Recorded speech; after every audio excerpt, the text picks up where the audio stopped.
বিশ্বনবী বললেন লাউ কাতাআতা জিলদাক, গায়ের চামড়াগুলো কেটে কেটে রোদে শুকিয়ে যদি মায়ের পায়ের দুইটা জুতাও বানিয়ে দাও, ছোটবেলা যে দুধ খেয়েছো সেটার এক ঢোক দুধের শোধ আদায় হবে না।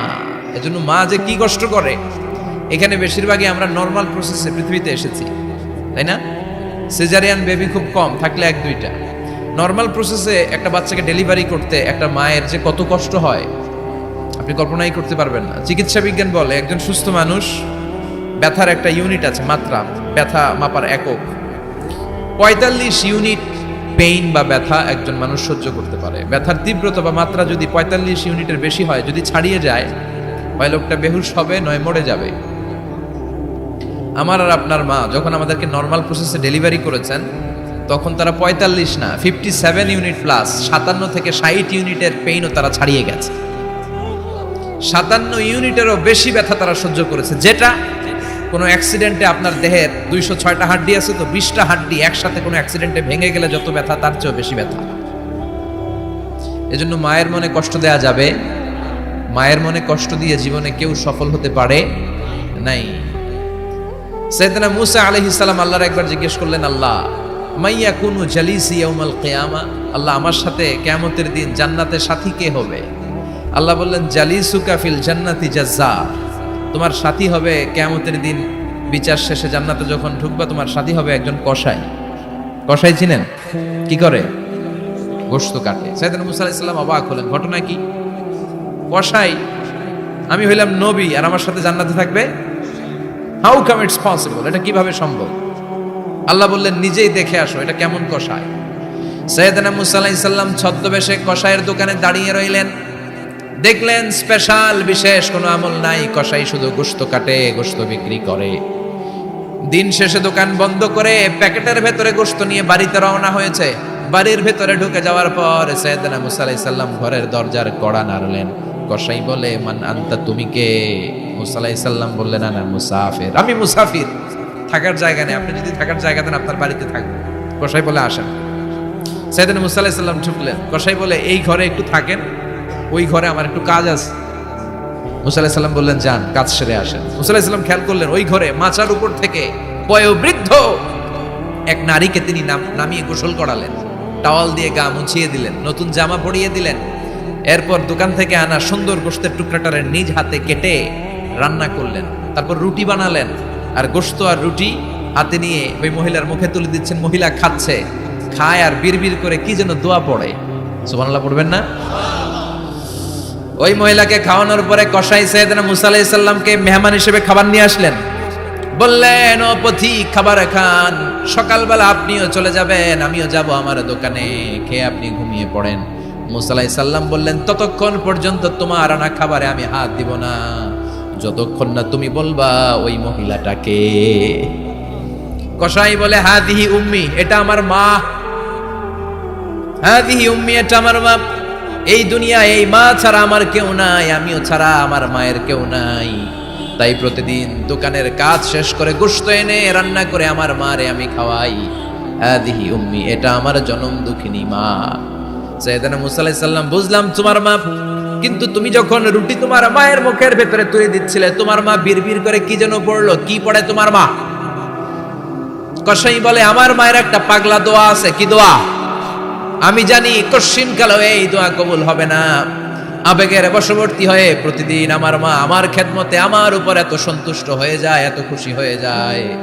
আমার মা প্রতিদিন বলতে থাকে, আল্লাহুম্মা জাআল ইবনি জালিসা মূসা ইয়াউমাল কিয়ামা। ও আল্লাহ, আমার ছেলের খেদমতে আমি এত সন্তুষ্ট, আমার ছেলের উপর আমি এতটাই রাজি খুশি। শুনেছি এই জামানার সবচাইতে বড় পয়গম্বর, বনি ইসরাইলের সবচাইতে বড় নবী, ওই নবীর নাম নাকি মূসা। ও আল্লাহ, আমি এত কিছু জানি না, এত কিছু বুঝি না, এত কিছু চাই না, তোমার দরবারে শুধু একটাই চাওয়া, একটাই ফরিয়াদ, তুমি আমার ছেলেরে কিয়ামতের দিন মূসার সাথে হাসর নসিব করে দিও। আমার ছেলে কসাই ছেলেটারে তুমি মূসার জান্নাতের সাথী বানিয়ে দিও। আল্লাহুম্মা জাআল ইবনি জালিসা মূসা ইয়াউমাল কিয়ামা। জালিস মানে ফ্রেন্ড, বন্ধু। আল্লাহ, জান্নাতে আমার ছেলেরে তুমি মূসার বন্ধু বানিয়ে দিও। মূসা আলাইহিস সালাম এবার বুঝতে পারলেন। তিনি বললেন, ঘটনা তো এই জায়গায় এতক্ষণে বুঝতে পেরেছি, কেন আমার সাথে মুসাফির মুফাসসির যাবে না, হাফেজে কোরআন যাবে না, শহীদরা যাবে না, ওলিরা যাবে না, নবীরা যাবে না, আমার সাথে জান্নাতে যাবে কসাই। এটা মায়ের দোয়া। কার দোয়া? মায়ের দোয়ার দরকার আছে না নাই? অনেক পাওয়ারফুল মায়ের দোয়াটা। বুলেট মারলে বুলেট মিস হয়, মায়ের দোয়া মিস হয়? ড্রোন হামলা করলে ড্রোন হামলা মিস হয়ে যেতে পারে, কিন্তু মায়ের দোয়া কঠিনকালে মিস হয় না। চিল্লায় বলেন ঠিক কি না? মায়ের দোয়াটাও কবুল, বদদোয়াও কবুল। ভয়ঙ্কর কিন্তু। মা দোয়া করলে কবুল হয়, কিন্তু বদদোয়া করলে কবুল হয় না। এরকম হলে it was not a big deal, এটা বড় সমস্যা ছিল না। কিন্তু দোয়া করলেও যেমনি কবুল, বদদোয়াটাও কবুল। এজন্য খবর আছে না নাই? এজন্য মায়ের কাছ থেকে সবসময় দোয়া নিতে হবে। দোয়া নিতে রাজি আছেন? আমাদের সমাজে এরকম অনেক ধরনের কুসংস্কার। 2 কলা খেলে 2 বাচ্চা হয়, তাই না? আসলে কি কথাটা ঠিক? বাচ্চা একটা হবে না 2টা হবে, ছেলে হবে না মেয়ে হবে, এটা কে দেয়? আবার অনেকের মাথার চুলের মধ্যে 2টা গিট থাকে, আছে না নাই? 2 গিট থাকলে কয় তোর 2 বিয়া, 3 গিট থাকলে 3 বিয়া, গিট নাই কয় তোর বিয়া নাই, আছে না নাই? এগুলো মুসলমান বিশ্বাস করতে পারে? মুসলমান বিশ্বাস করে একজনকে, তিনি কে? তো এই 3 ফল এটা খেলে মানুষ পাগল হয়ে যায় না, এটা স্বাস্থ্যকর একটা খাবার। বাংলাদেশের 3 আর আরব দেশের 3 এর পার্থক্য আছে। আরব দেশের 3 খুব সুস্বাদু। তো এই 3 নামে আল্লাহ একটা সূরা দিলেন। সূরার নাম হচ্ছে সূরাতুত তিন। সূরার নাম এরকম অনেক নামে আল্লাহ সূরা দিয়েছেন। খেয়াল করে দেখবেন, মানুষের নামে সূরা দিয়েছেন, সূরাতুল ইনসান, সূরাতুন নাস। আবার ইন্ডিভিজুয়াল 6 জন পুরুষ মানুষের নামে সূরা দিয়েছেন, 6 জন নবীর নামে, একজন ওলির নামে। সূরা হুদ, সূরা ইউসুফ, সূরা ইউনুস, সূরা মুহাম্মদ, সূরা ইব্রাহিম, সূরা নূহ, আছে না নাই? আবার সূরা লোকমান, আছে না নাই? মানুষের নামে সূরা, তাই না? তো 7 জন পুরুষের নামে সূরা, আর মাত্র 1 জন নারীর নামে আল্লাহ সূরা দিলেন। বলেন তো এই সূরাটার নাম কি? মারিয়াম। তো রেশিওটা কম হয়ে গেছে না? পুরুষ 7 জন, নারী 1 জন। নারীরা যাতে রাগ না করে, নারীদেরকে বুঝ দেওয়ার জন্য আল্লাহ সব নারীদের নামে আলাদা একটা সূরা দিলেন।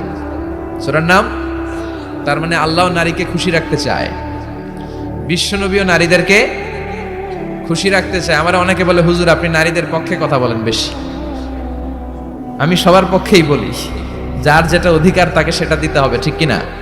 নারীরা সম্মানিতা, তাদেরকে সম্মান দিতে হবে। বিশ্বনবী তাদেরকে সম্মান দিতেন। মা আয়েশাকে বিশ্বনবী সবসময় আগে সালাম দিতেন। সুবহানাল্লাহ পড়েন। খাদিজা রাদিয়াল্লাহু তাআলা আনহাকে আল্লাহ তাআলা আরশের উপর থেকে সালাম পাঠিয়েছেন। এজন্য নারীদেরকে সালাম দিবেন বেশি বেশি। ঘরে সুখ শান্তি নাই, অনেকে বলে ঘরটা নাকি জাহান্নামের টুকরা, কারণ সালাম নাই। সালাম মানে শান্তি। সালাম মানে কি? সালাম সালাম হাজার সালাম সকল শহীদ স্মরণে, আমার হৃদয় রেখে যেতে চাই তাদের স্মৃতির চরণে। পড়েন আমিন। সালাম মানে, চিল্লায় বলেন। জান্নাতীরা যখন জান্নাতে ঢুকবে, ফেরেশতারা জান্নাতীদেরকে কি বলবে? সালাম, শান্তি। Enter the paradise with peace and security. শান্তি এবং নিরাপত্তার সাথে জান্নাতে ঢুকে যান। এজন্য ঘরটারে শান্তিময় বানাতে চাইলে সালাম দিতে হবে। কি দিতে হবে? আজ থেকে স্ত্রীকে সালাম দিবেন তো ইনশাআল্লাহ। পড়েন।